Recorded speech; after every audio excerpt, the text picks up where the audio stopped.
Iglesia Cristiana La Familia presenta un mensaje a la luz de la palabra,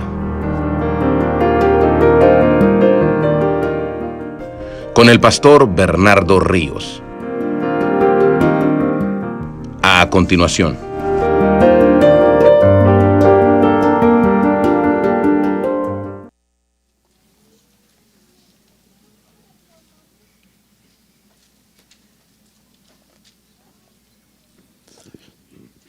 Efesios capítulo 1, verso 15 y 16. Vamos a leer los dos. Gloria a Dios. ¿Listos? Por esta causa, también yo, habiendo oído de vuestra fe en el Señor Jesús y de vuestro amor para con todos los santos, no ceso de dar gracias por vosotros, haciendo memoria de vosotros en mis oraciones. Vamos a orar.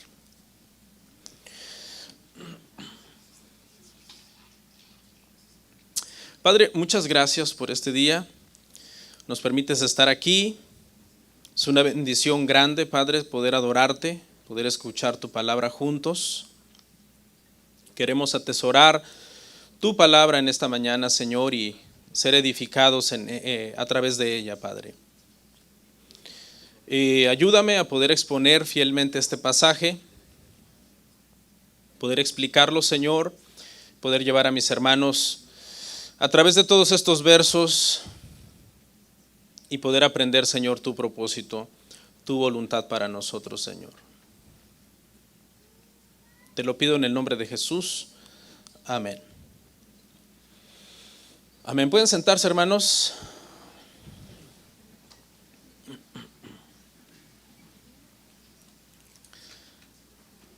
El día de hoy vamos a terminar el capítulo 1 de Efesios, hermanos. Y nuestro tema se titula Pablo ora por los Efesios. Vamos a ver del verso 15, que fue donde comenzamos a leer, hasta el verso 23. Vamos a terminar todo el pasaje con la ayuda de Dios, hermanos. Amén. La Biblia manda a que oremos por los presos, pero en este pasaje vemos a un preso orando por la iglesia. El Señor le dice a la iglesia: iglesia, no olviden a los presos, oren por ellos. Hebreos 13. Pero aquí vemos a un preso, entonces orando por la iglesia. No sé si sepan, hermanos, que hay por ahí un señor que dice que es apóstol, se llama Joaquín García.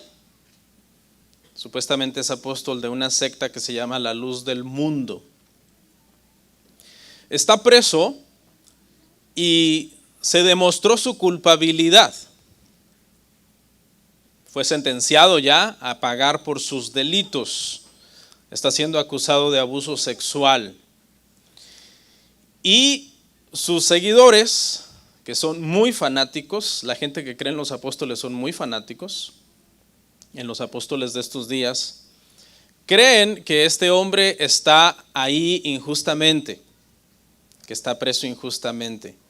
Entonces, este señor, hermanos, les escribe cartas a sus seguidores, les manda cartas desde la cárcel. Y algunos hermanos de sus seguidores han comparado las cartas de este hombre con las cartas del apóstol Pablo, porque sabemos que hay 4 cartas que son conocidas, las cartas de la prisión, que son las cartas que el apóstol Pablo escribió estando preso. Y me parece increíble que algunas personas piensen que prácticamente este hombre está ahí como por el propósito de Dios. Bueno, de hecho él dice que ahí está ganando almas para Cristo, que el Señor lo tiene ahí por eso, en ese lugar. Y han comparado entonces sus escritos con las cartas de la prisión del apóstol Pablo. Hágame favor. Este sí era un verdadero apóstol de Jesucristo.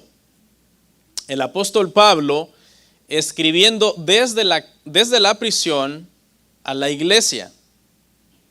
La semana pasada, hermanos, vimos del verso 3 al verso 14 cómo Dios el Padre escogió a los suyos desde antes de la fundación del mundo.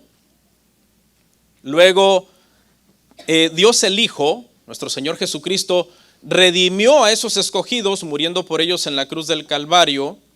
Y después de eso el Espíritu Santo puso un sello en estos redimidos para asegurar su salvación. Eso fue lo que vimos en el sermón pasado. 3 sermones nos han tomado terminar Efesios 1, el capítulo 1.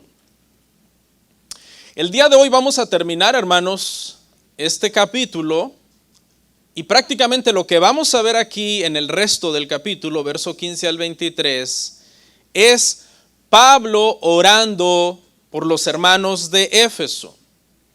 Y la oración, hermano, que Pablo hizo, la vamos a dividir en 3 partes para poderla analizar.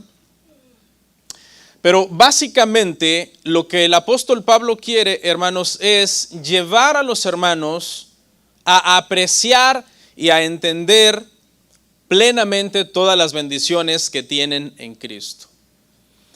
Y vamos a verlo, hermano, bajo estos 3 puntos. Primero, vamos a ver, hermanos, que en su oración el apóstol Pablo elogia a los efesios. Verso 15 y 16, que son los versos que leímos.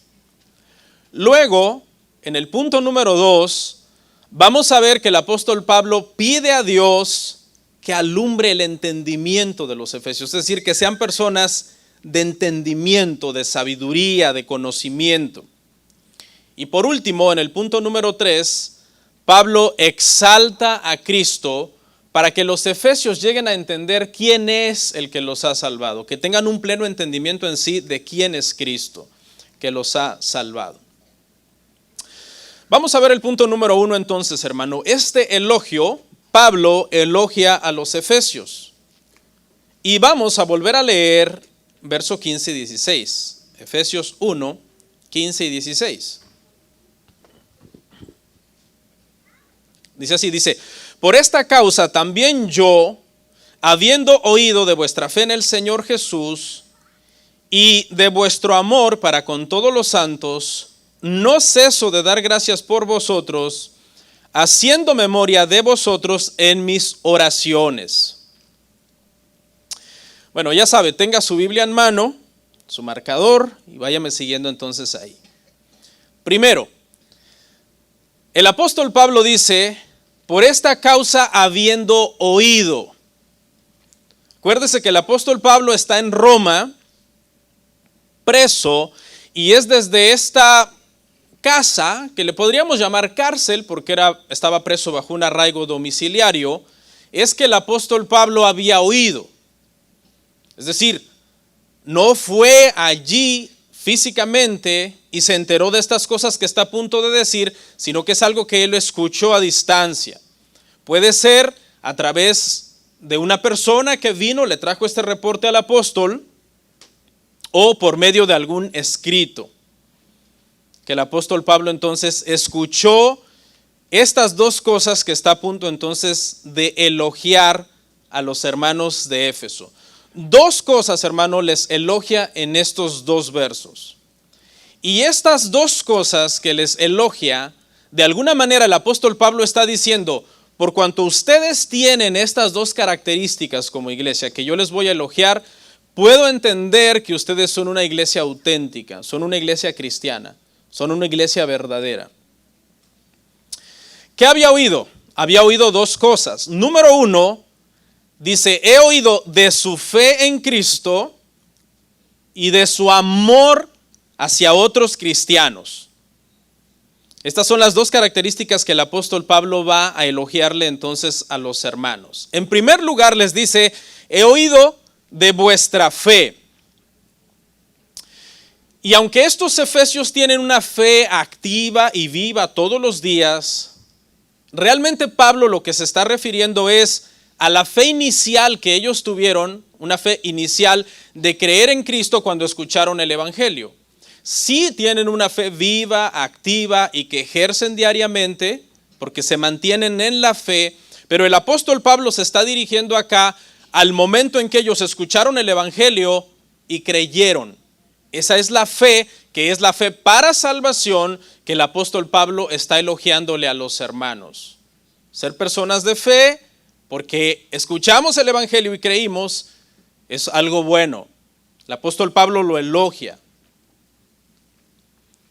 Y aunque le llama vuestra fe, nosotros entendemos por las Escrituras que no es una fe nuestra en el sentido en que nosotros la podemos producir, sino que es una fe nuestra en el sentido en que Dios nos dio esa fe para nosotros poder creer en Él. Eso es algo que vamos a analizar en el siguiente sermón, cuando analicemos el capítulo 2, verso 1 al 10, que será la próxima semana. Entonces no quiero abundar mucho acá, solamente quiero aclarar entonces que la fe no es algo que nosotros producimos. Alguien dijo muy sabiamente que la fe es una mano vacía que no tiene nada que ofrecer, pero es una fe que cree y se toma de la mano del Señor. ¿Fe en quién? Fe en el Señor Jesús. ¿Ustedes han notado, hermanos, que en el Nuevo Testamento no aparece la palabra Jehová? Me imagino que sí. La palabra Jehová es muy recurrente en el Antiguo Testamento y aparece constantemente Jehová, Jehová, Jehová. Los que por lo menos leemos la versión Reina Valera de 1960. En otras versiones lo traducen como Señor, por ejemplo, la Biblia de las Américas. ¿Okay? Y le voy a dar una breve explicación, hermano, de por qué. Esa palabra Jehová en el Antiguo Testamento, que nuestra Reina Valera la traduce como Jehová, es la palabra original para Yahweh, que son el famoso tetragramatón de 4 letras, etc. Hebreas, Yod, Heb, Bab, Heb. No tiene que aprenderse eso, solamente es un mero dato. Pero esa palabra, hermano, que es la palabra para Yahweh, que se tradujo como Jehová en el Antiguo Testamento, cuando el Antiguo Testamento se tradujo al griego, que es una versión del Antiguo Testamento que se llama la Septuaginta, que se hizo antes de Cristo, unos 2 siglos y medio antes de Cristo. Cuando se hizo el Antiguo Testamento griego, esa palabra Jehová se tradujo, hermano, como Kurios, que es la palabra Señor. Entonces todo mundo en el siglo I, cuando leía el Antiguo Testamento griego y leía la palabra Kurios, sabía que era la palabra Yahweh, la palabra para Jehová que nosotros usamos en español. Y esa es la razón, hermano, por la que nosotros en el Nuevo Testamento no encontramos la palabra Jehová, porque el Nuevo Testamento fue escrito ¿en qué idioma? En griego. Entonces, ¿qué palabra nosotros encontramos en el Nuevo Testamento? Encontramos la palabra Señor, porque se tomó de Kurios. Entonces, mire cómo fue pasando. De Yahweh a Kurios y de Kurios a Señor, en nuestro idioma que es el español. Aquí, hermano, quiero entonces apuntar que la fe es la fe en el Señor Jesús. ¿Ok? Esto habla, entonces, cada vez que veamos la palabra Señor en el Nuevo Testamento aplicada a Jesús, se refiere a divinidad. Es cierto que la palabra Señor también se usaba para un rico hacendado que tenía siervos. Eso es cierto. Ok, eso es cierto. En ese sentido se usaba así para esas personas. Pero cuando se le aplicaba a Cristo, se le estaba identificando con Dios, con el Señor del Antiguo Testamento. ¿Y eso cómo lo sabemos? Bueno, porque Cristo no era un rico hacendado que tenía siervos. Era un hombre pobre que no tenía dónde recostar su cabeza. Entonces, el sentido en el que se le aplica esta palabra a él es en un sentido de divinidad y no de riqueza material en la tierra. Entonces, tenían fe en el Señor Jesús, estaban creyendo que Él es Dios. De hecho, eso fue el primer credo cristiano que se encuentra en el siglo I, creer que Cristo era el Señor. Ahora, creo que aquí, hermanos, es importante aclarar algo, porque hay personas que muchas veces quieren separar el trabajo de Jesús como Señor del trabajo de Jesús como Salvador. Muchas personas quieren a Jesús como Salvador, pero no lo quieren como Señor de su vida. Dicen, el Señor es mi Salvador. Pero el Señor, hermano, el señorío de Cristo y su trabajo como Salvador es inseparable. Siempre que nosotros digamos Jesús es mi Salvador, es porque estamos diciendo también implícitamente Jesús es mi Señor. ¿Y qué quiere decir eso? Bueno, que Él es soberano sobre nuestra vida. Es decir, nos ha salvado, pero aparte de que nos ha salvado, Él tiene entonces nuestra vida en sus manos. Nuestra fe en Cristo no solo es como Salvador, sino como Señor. Esto quiere decir que debe haber un cambio en nuestra vida. Ya no somos los mismos de antes, los que éramos antes de venir a nuestra fe en Cristo como Señor, porque ahora Él es el que gobierna nuestra vida. Nos ha salvado de la vida de pecado que llevábamos antes. Si la vida de pecado que llevábamos antes sigue operando hoy, entonces ¿de qué nos ha salvado? Bueno, ese es el primer punto que el apóstol elogia, es su fe en Cristo el Señor. Pero la segunda cosa, hermanos, que elogia es: y de vuestro amor para con todos los santos. La primera cosa es una marca para una iglesia verdadera. Una iglesia verdadera tiene una fe verdadera en Cristo como Señor. La segunda marca es muy importante también, y es, hermano, amor entre nosotros. Estas dos cosas no se pueden separar. Toda iglesia que diga que tiene fe en el Señor, o todo cristiano que diga que tiene fe en el Señor, debe por ende tener amor por sus hermanos. Son inseparables, hermano. El apóstol Juan dijo algo muy serio en cuanto a quien no ama a sus hermanos.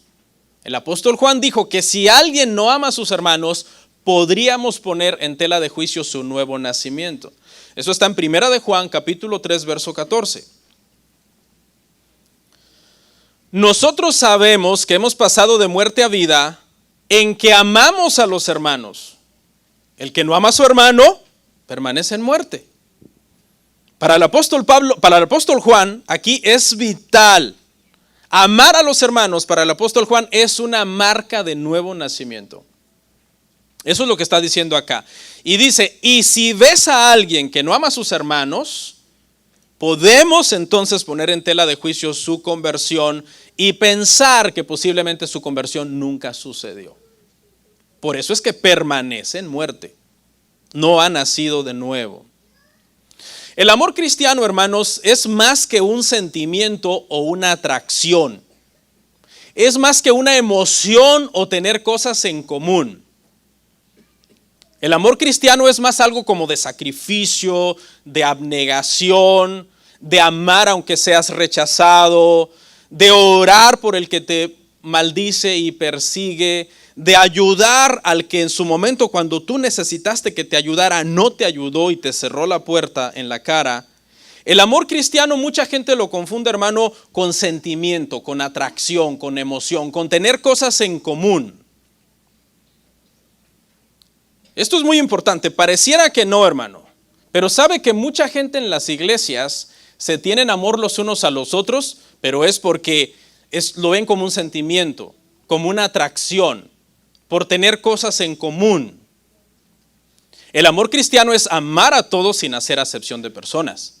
No amar solamente a aquellos con los que yo siento atracción. No amar solo a aquellos con los que yo siento algo en común. Espero no me tomen este comentario como sexista, pero voy a hacer un comentario. Y voy a tomar un poco de tiempo en este tema de la marca del amor en nosotros como cristianos, porque es bien importante, hermano. Pablo dijo que si alguien no tiene amor, es como ¿qué? Como un metal, como un címbalo que resuena, que retiñe. Es como un ruido, pero no hay realmente esencia. Eso es un ruido no tiene una esencia realmente. ¿Sabe? Algo que yo admiro a veces de los varones, y aquí estoy generalizando, es que los varones, hermano, es difícil que se peleen y se dejen de hablar. Es difícil. No estoy diciendo imposible, pero es difícil. Pero ¿sabe, hermano, que entre las mujeres eso es muy común? No sé por qué. Entre las mujeres es muy común pelearse y dejarse de hablar.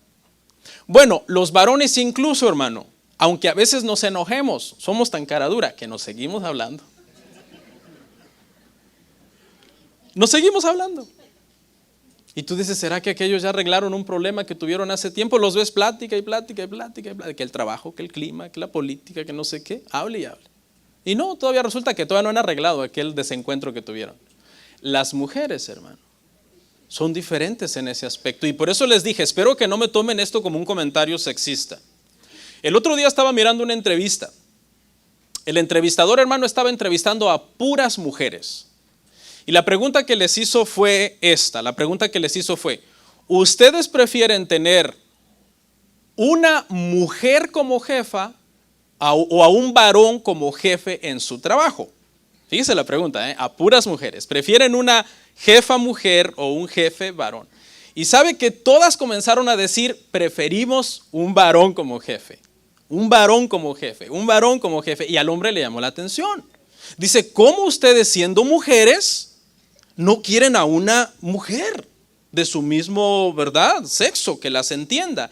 ¿Y sabe qué dijeron las mujeres? Dijeron que ellas en su experiencia trabajando con jefas, con mujeres jefas en el pasado, se habían dado cuenta que sus jefas eran más duras que los varones. Que esas jefas tendían como a competir con ellas, como a complicarle las cosas, como a ser más estrictas con ellas, como menos comprensivas con ellas. Así decía la entrevista. Yo solamente estoy repitiendo lo que decía la entrevista. Las mujeres saben si lo que estoy diciendo es verdad o no. A lo mejor hay una mujer que dice aquí, no, eso no es cierto. Yo jamás me peleo con nadie, ni dejo de hablar a nadie. En mi experiencia, hermano, en la iglesia, yo sí he visto esto pasar. Yo conozco hermanas que un año son amigas de una, otros años son amigas de otra, otro año son amigas de otra y así. En 15, 20 años han tenido 15, 20 amistades, pero las 14, 19 anteriores ya no les hablan. ¿Sabe por qué, hermano? Porque muchas veces entendemos que el amor cristiano es como una atracción. Por ejemplo, yo como anciano entonces tengo una cierta afinidad con los ancianos, con los predicadores, con los que leen, con los que saben teología o doctrina, y esos son solos mis amigos. Mucha gente entiende que eso es el amor cristiano. No, el amor cristiano es un sacrificio, es un amor sacrificado, que ama en medio del rechazo, ¿okay?, que ora en medio de la persecución por sus enemigos, que ama a todos sin hacer acepción de personas. Aunque reconocemos que quizás de repente tenemos más afinidad con unos que con otros, debemos amar a todos por igual, en la congregación. Pero ¿sabe qué pasa, hermano? La gente es inmadura, la gente hace que sus amistades dependan de convivir. Si convivimos, somos amigos. Si no convivimos y tú empiezas a convivir con terceras personas, ya surgen sospechas, ya surgen dudas de tu lealtad a mi amistad y entonces la amistad se rompe, porque su amistad depende de convivir. Hay muchos hombres, hermano, que pueden pasar hasta un año sin convivir y cuando comienzan a platicar, siguen la conversación donde la dejaron el año pasado. No dicen, es que ya no hemos convivido, tú ya no eres de los míos. Además te viene una foto en Facebook con otro hermano. Y lamentablemente, hermano, hay gente que es muy tóxica en ese sentido, hermano. Solamente son amigos de su grupo que tienen cosas en común con ellos. Y dependen de convivir. Si dejamos de convivir y ya te veo conviviendo con otra persona, ya surgen sospechas, envidias, todo eso. Qué bueno que a usted no le pasa. Ahora, aquí hay una cosa que también lo he escuchado en la iglesia. Pastor, es cierto lo que usted dice. Como convivir trae problemas, yo lo que hago para evitar problemas es no convivir. Eso también es una niñería de parte de gente inmadura.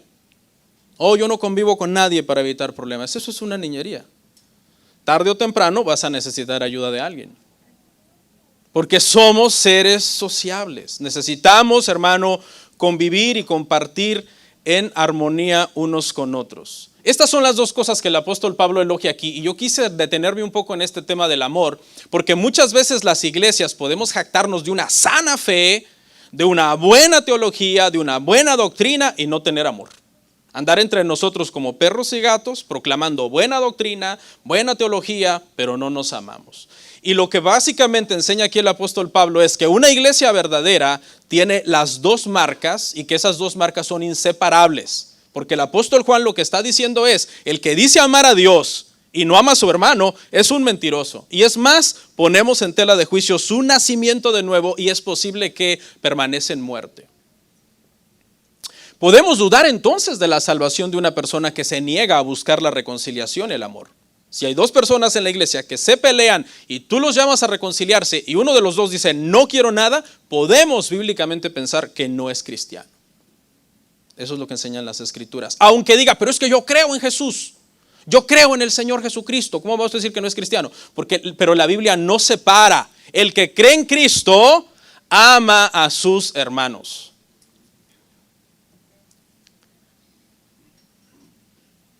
Bueno, vamos al punto número 2 entonces, que es, Pablo pide por el entendimiento de los efesios. Estamos viendo esta oración de Pablo.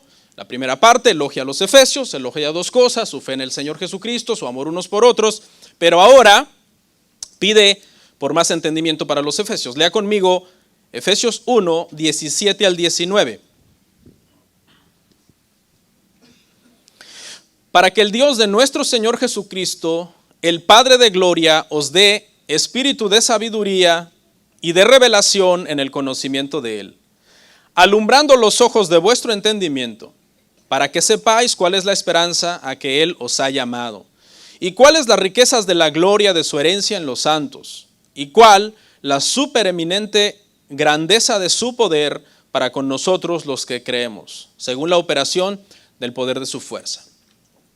Ok, en este punto entonces el apóstol Pablo va a orar, hermano, para que los hermanos tengan más entendimiento, ok, más sabiduría, más conocimiento. Lo primero que dice es, para que el Dios de nuestro Señor Jesucristo, el Padre de gloria, y quise tomarme aquí un tiempo para explicar esto, porque hay versos, hermano, como este, hay varios en el Nuevo Testamento, en donde pareciera como que se dice que Cristo no es Dios, pareciera, sino que el Padre es su Dios de él, nada más. Pareciera que si leemos solo este verso de una forma aislada, en eso quedara, ¿no? Para que el Dios de nuestro Señor Jesucristo, el Padre de gloria. Ahora le aclaro algo, ¿cómo se está llamando a Jesús en esa porción? Señor. Este no es un verso que dice que el Hijo no es Dios, sino que simplemente distingue a Dios el Hijo de Dios el Padre. Y me tomo el tiempo de explicar esto, hermano, porque los antitrinitarios, hermano, polulan por todos lados, ¿no? Los que o bien creen que Jesús no es Dios, o los que bien creen que solo Jesús es Dios y que no hay una Trinidad, solo Jesús. Y como me interesa que esto quede claro, entonces traje dos pasajes para poder comprobar esto que acabo de decir. Porque hay otros pasajes en los que sí se le llama a Cristo Dios. No podemos interpretar un versículo aisladamente. Mire lo que dice Romanos 9:5. De quien son los patriarcas y de los cuales según la carne vino Cristo, el cual es Dios por sobre todas las cosas, bendito por los siglos. Amén. Cristo es Dios. Por supuesto que es Dios. Si no, yo no estuviera aquí. Dice claramente que es Dios. ¿Por qué? Por sobre todas las cosas. Pero para reforzar el pensamiento, veamos un pasaje donde el mismo apóstol Pablo, que aquí en Efesios 1:17 está llamando al Padre el Señor de gloria, ahora veamos un pasaje donde llama al Hijo el Señor de gloria también, que es 1 Corintios 2:8. La que ninguno de los príncipes de este siglo conoció, porque si la hubieran conocido, nunca habrían crucificado al Señor de gloria. En Efesios 1:17 llama al Padre el Señor de gloria. En 1 Corintios 2:8 llama al Hijo el Señor de gloria. Ahora no se vaya a confundir, ¿no? Porque estamos hablando de dos personas diferentes que tienen divinidad, que tienen una sola esencia. Eso fue como un paréntesis, pero esto es el punto que vamos a llevar aquí, que es, le está pidiendo entonces que les dé ¿qué? Espíritu de sabiduría y de revelación en el conocimiento de Él. Esto, hermano, tiene que ver entonces con crecimiento en entendimiento del Evangelio, en entendimiento de la palabra, en entendimiento de la voluntad de Dios. No se refiere a una revelación mística o esotérica o a sueños, o que uno de ustedes diga que un ángel vino mañana a visitarlo a su cama, qué sé yo. No se refiere a nada de eso.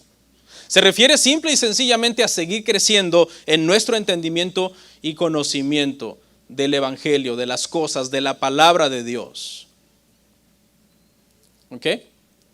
Cuando un médico, hermano, se gradúa y termina su carrera, él recibe instrucciones de seguir estudiando, porque la medicina es algo que está avanzando constantemente, y si él no se actualiza constantemente cada día, cada semana, cada mes, cada año, se vuelve un doctor que ya no le puedes confiar, que es un doctor que no está a la vanguardia, se ha quedado atrasado en el conocimiento de la ciencia a la que él se dedica.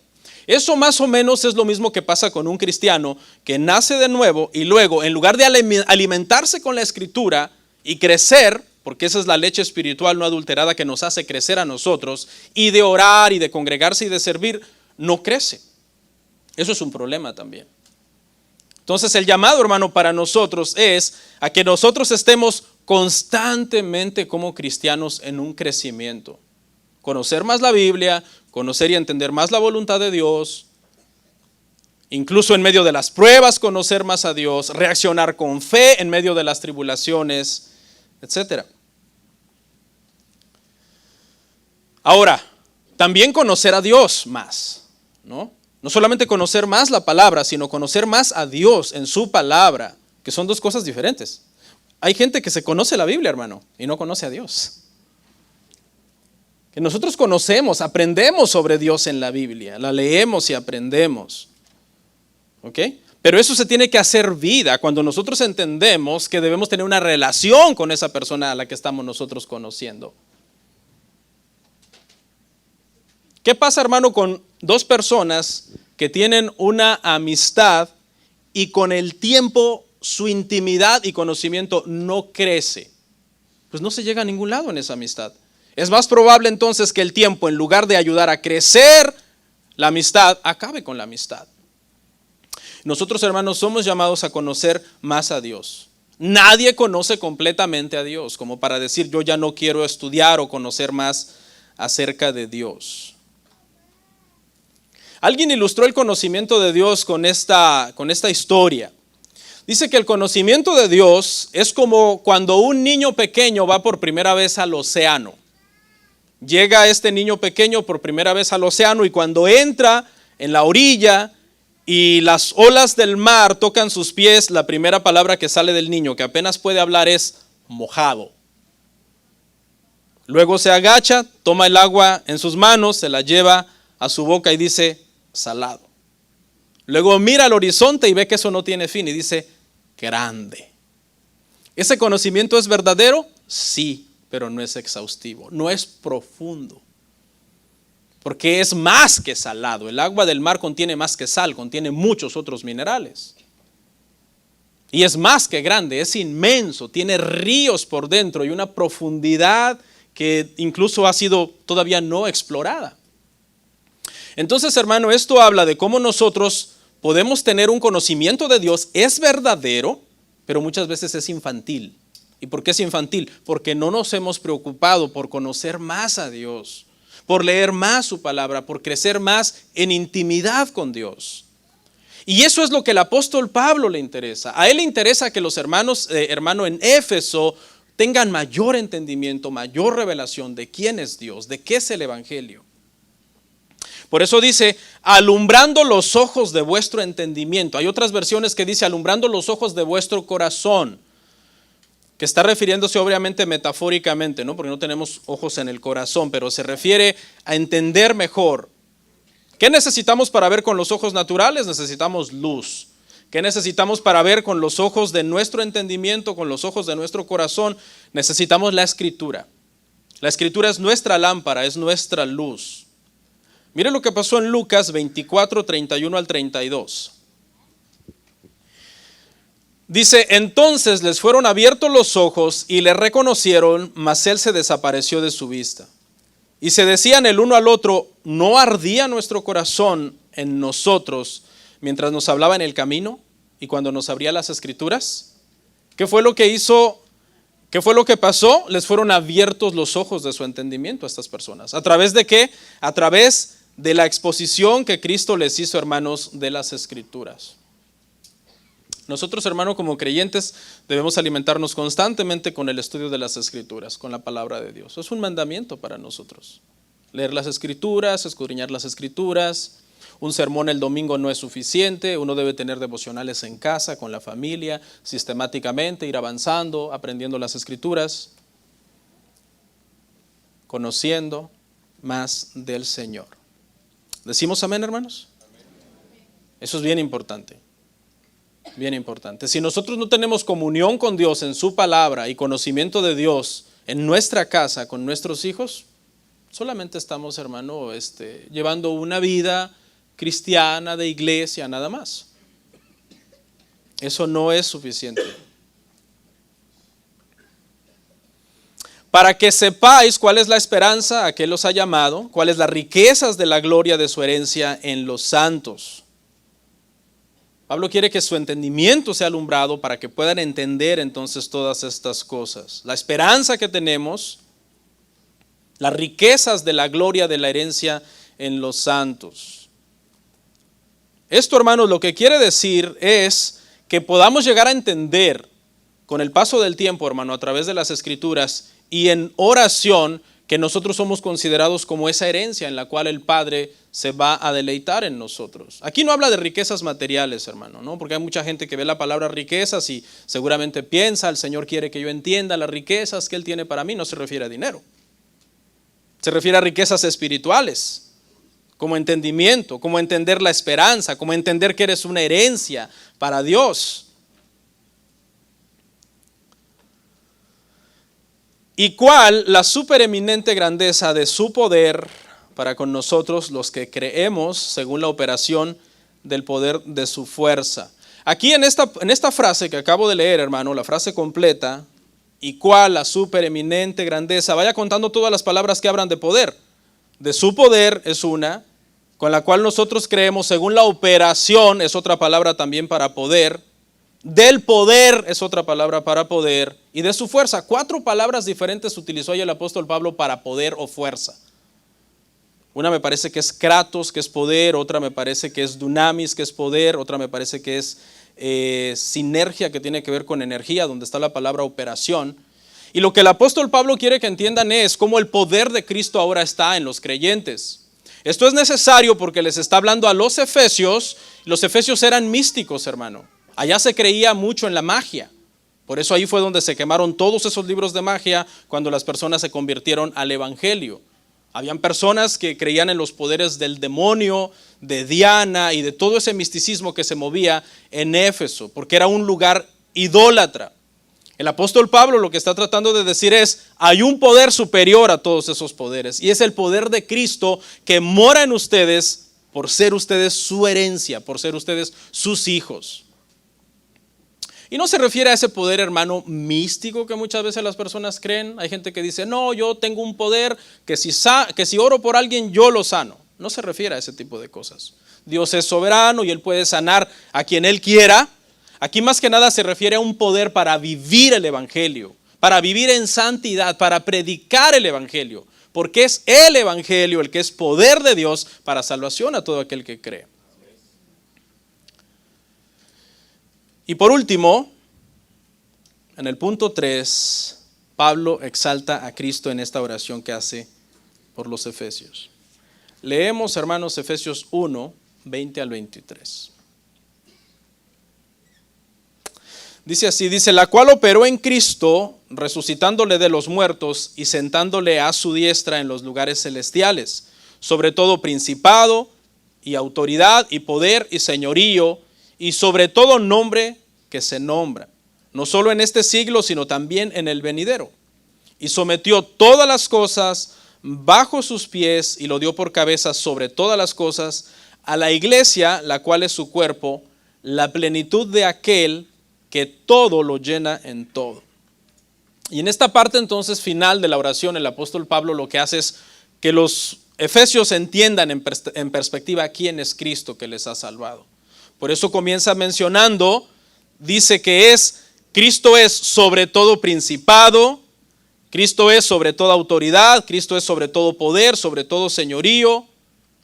Y estos términos tenían un contexto en ese entonces, porque para el mundo de los judíos, hermano, representaba todo lo que eran los poderes angélicos, ¿no? los poderes de los rangos espirituales. Ángeles, usted sabe, los judíos son muy dados al esoterismo y todo eso, entonces tenían toda su tradición de los ángeles, los arcángeles, los querubines, etcétera, que algunos son mencionados en la Biblia, pero ellos aparte inventaron otros y inventaron nombres, etcétera. En Colosenses hubo un problema con el culto a los ángeles porque eran muy dados a eso algunos que tenían ese trasfondo judío. Y Pablo lo que hace es decirles, olvídense de todos esos poderes que ustedes mencionan, Cristo está por encima de ellos. ¿Y quién puede estar por encima de todos esos poderes, hermano? Solo Dios. Solo Dios puede estar encima de todos esos poderes. Y eso es lo que Pablo quiere entonces que los hermanos entiendan, que los ha salvado Dios. Lo exalta a Cristo, lo pone en su lugar de preeminencia. Y esto debe de ser un aliciente para nosotros, hermano, como cristianos. Debemos entender quién es el que está con nosotros. ¿Quién es el que está con nosotros? Cristo está con nosotros. ¿Habrá algún poder que pueda hacerle frente y derrotarlo de tal manera que nos quedemos sin la protección de Cristo? Por supuesto que no. Todo está en sus manos. Él está por sobre todas las cosas, por sobre todos esos poderes. Podemos tener entonces paz. Paz en Cristo. No quitemos la mirada de Cristo. Poned la mira en Cristo, en las cosas de arriba, donde está Cristo sentado. En el momento, hermano, en que nosotros quitamos la mirada de Cristo, nos pasa lo que le pasó a Pedro cuando iba caminando sobre el agua. Jesús parado sobre el agua, hermano, sin hundirse, y Pedro caminando hacia él, y en un momento se descuida y Pedro se hunde. Nuestra mirada, hermano, debe estar siempre puesta en Cristo, porque Él está por sobre todo poder, toda potestad. Y por último, y sometió todas las cosas bajo sus pies, y lo dio por cabeza sobre todas las cosas a la iglesia, la cual es su cuerpo, la plenitud de aquel que todo lo llena en todo. Para terminar, hermanos, de analizar este pasaje, vamos a ver tres cosas aquí. A manera de conclusión, vamos a sacar tres pensamientos de esta última porción. Lo voy a volver a retomar. Y sometió todas las cosas bajo sus pies, lo dio por cabeza sobre todas las cosas a la iglesia, la cual es su cuerpo, la plenitud de aquel que todo lo llena en todo. Lo primero, hermanos, es nuestra responsabilidad como el cuerpo de Cristo. Tenemos una responsabilidad como el cuerpo de Cristo. Si Cristo es la cabeza y nosotros la iglesia somos el cuerpo, eso habla entonces, hermano, de que como cuerpo actuamos en nombre de la cabeza. Tenemos una responsabilidad. Literalmente, por decirlo así, somos las manos de Cristo. Él es la cabeza, Él está sentado en la diestra del Padre, en el trono, en el cielo. Nosotros somos su cuerpo, nosotros estamos en la tierra. Nosotros somos las manos de Cristo, por decirlo así. Las manos para abrazar, para amar, para ayudar, para disciplinar también, ¿no? Porque no todo es amor. Las manos también sirven para disciplinar. Somos la boca para predicar el evangelio, para hablar la verdad, para discipular, para adoctrinar, para aprender teología. Somos en ese sentido miembros de esa cabeza, miembros de ese cuerpo que están sujetos a esa cabeza. Somos los pies que deberíamos entonces llevar la palabra, proclamar la palabra. Si Él es la cabeza, nosotros somos el cuerpo, tenemos una gran responsabilidad, hermano. Nuestra responsabilidad es representar dignamente entonces a esa cabeza. Obedecer esa cabeza, someternos a esa cabeza. Solamente un miembro de nuestro cuerpo que esté enfermo no se podría someter a nuestra cabeza. Tendría que haber un mal funcionamiento, una enfermedad. Entonces, hermano, pregúntate, ¿cómo eres tú como miembro del cuerpo de Cristo? ¿Eres un miembro que pertenece al cuerpo y que te sometes a esa cabeza para obedecer esa cabeza? Tienes una responsabilidad de representar al Señor bien.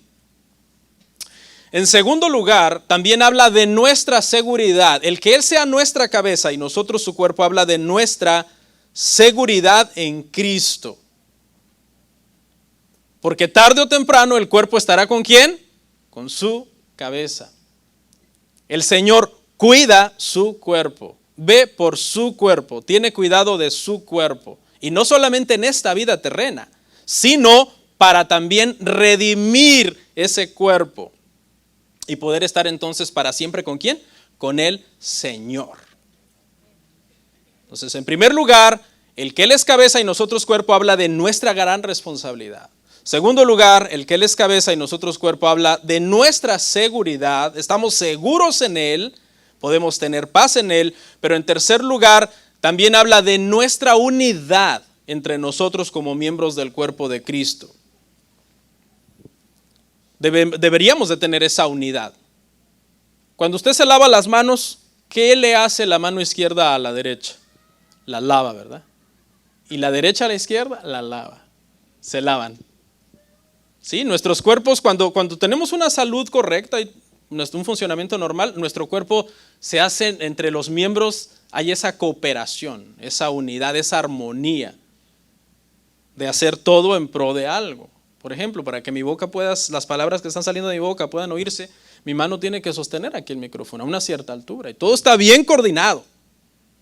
¿Okay? Dentro de un cuerpo sanamente hablando, ¿no? Entonces debemos de cuidar nuestra unidad, porque si Él es nuestra cabeza, nosotros somos el cuerpo. A veces, hermano, los cristianos, hermano, pelean por tonterías. No, que yo soy republicano, que yo soy demócrata. Otros, no, que yo soy de tal denominación y yo de la denominación X. No, es que yo soy de tal país y no me caen bien los de tal país y viceversa. Y peleamos muchas veces, hermano, y no cuidamos nuestra unidad por tonterías. Debemos aprender que Cristo, aparte de venir a reconciliar al hombre con Dios, también vino a reconciliar al hermano con su prójimo, para que estemos entonces en paz. En conclusión, hermanos, Pablo hace esta oración. Es muy típico de Pablo orar por las iglesias a las que él les escribe. Si usted se va y comienza a leer las epístolas de Pablo, casi siempre hay un saludo y después del saludo por lo general hay una oración que él hace por los hermanos. Y en cada oración del apóstol Pablo hay mucha riqueza. Y estas tres cosas son las que encontramos aquí. En primer lugar, Pablo elogia entonces a una iglesia verdadera que tiene dos marcas: fe en el Señor Jesucristo y amor unos para con otros. Luego, ora para que los hermanos crezcan en entendimiento y conocimiento de Dios. Y por último, exalta a Cristo, pone a Cristo en el lugar de preeminencia para que sepamos entonces quiénes somos como el cuerpo de Cristo y quién es Él, la cabeza de la iglesia, bajo el cual se han sometido todas las cosas debajo de sus pies. Por eso la iglesia es tan importante, hermano. Porque si Cristo es el supremo poder del universo, sobre todo señorío, sobre todo nombre que se nombra, sobre toda potestad, Él es el más poderoso. Y luego Él es la cabeza de la iglesia. Quiere decir que la iglesia es muy importante en este mundo entonces. La iglesia no es cualquier cosa. Vamos a orar.